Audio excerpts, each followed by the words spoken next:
Today, I want us to talk about APC, Bayo Onanuga, Sunday Igboho, Ayodele Fayose, and the cowardice of silence. And also talk about how Nigeria's political class keeps insulting the intelligence of Nigerians.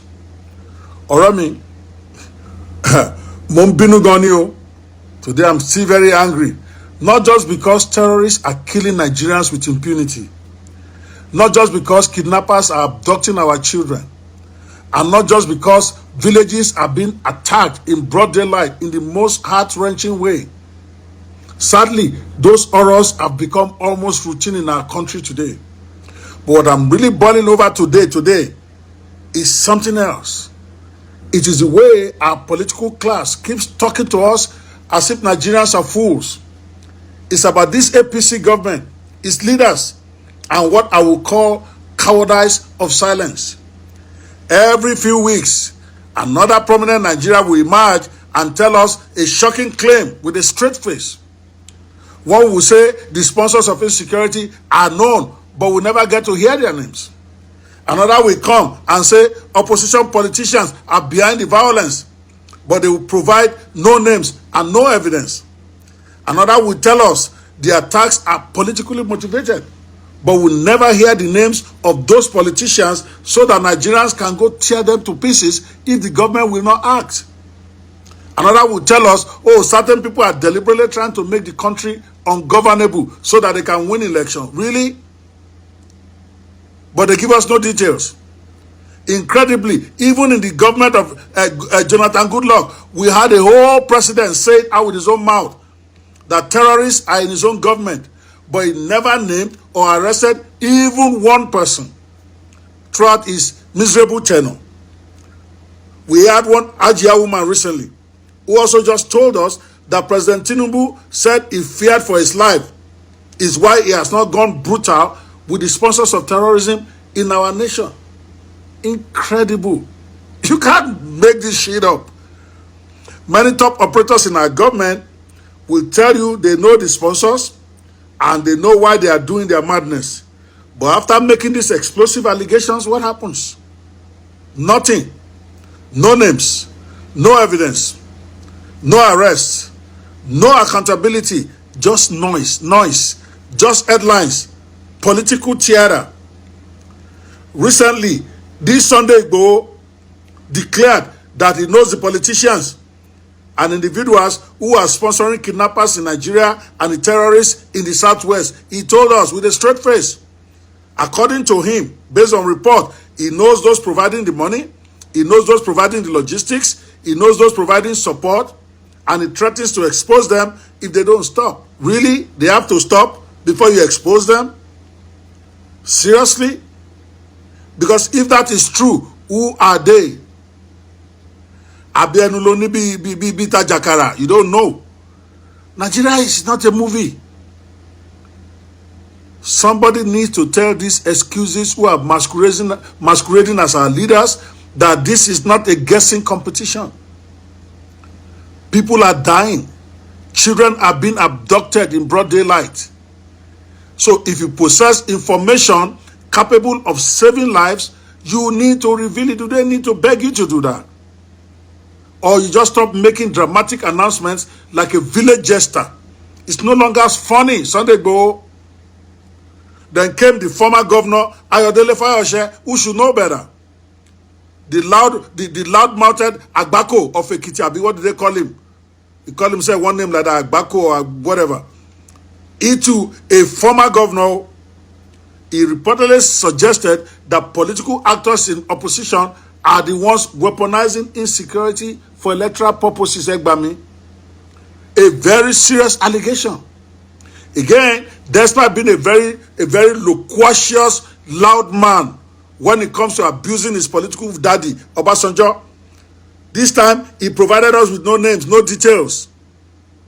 No evidence was presented to the public. Again, Nigerians are left with insinuations instead of answers. Kilo day. And then there are the statements over the years from government officials like Bayo Onanuga suggesting that authorities possess extensive intelligence about kidnappers terrorists and criminal networks.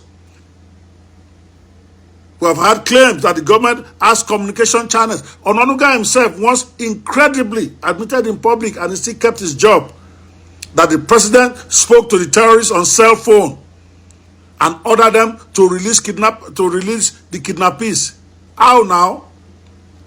Do the kidnappers now work for the president? Or how can the president just order them like that and then they comply according to Bayo Onanuga? Why not pick up the phone again then and tell them to release these our Orire Igboho kids? We have had claims that authorities know the locations. Onanuga told us. We have had claims that intelligence agencies have significant information about their criminal operations. But my question is very simple. If all these people know so much, why do ordinary Nigerians know so little?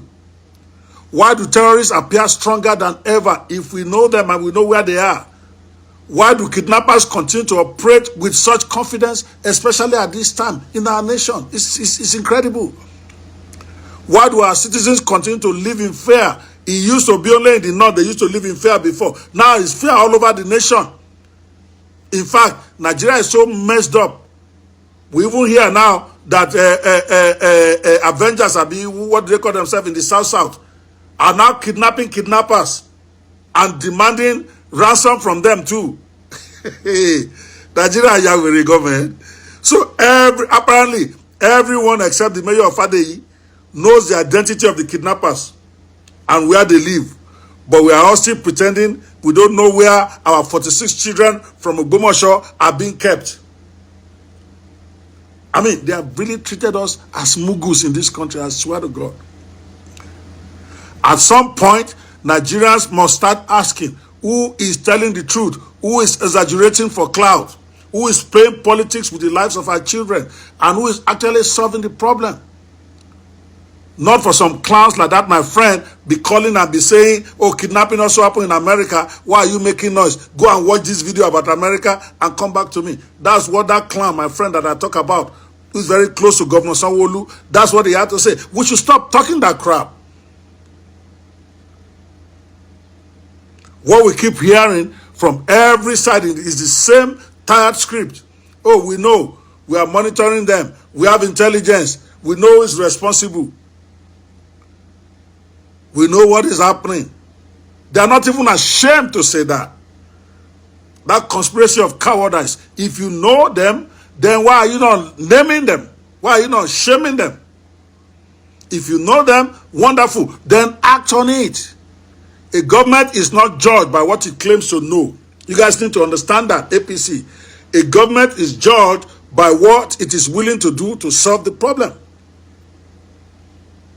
And there's another irony that I cannot ignore this morning, or I will be a hypocrite, and I'm not one.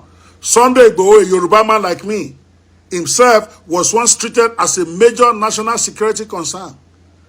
His activities brought him into direct conflict with federal authorities, the same APC government. The same APC security agencies, they pursued him. He ran away from the country.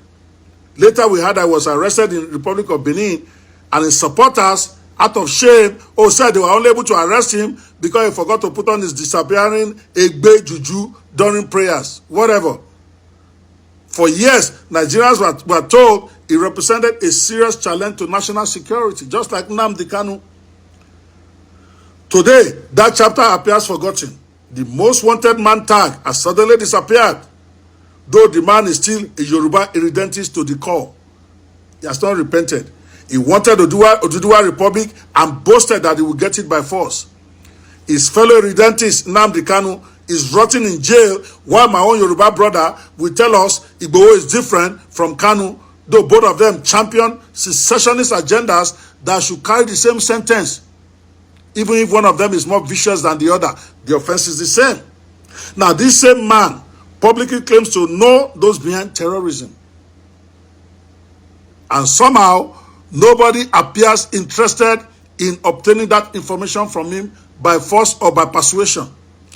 DSS has not invited him to come and spill the beans. Police are even hailing him in one video that I saw. Sure to all of you. As a citizen, I found that contradiction fascinating, and disgusting. What has changed?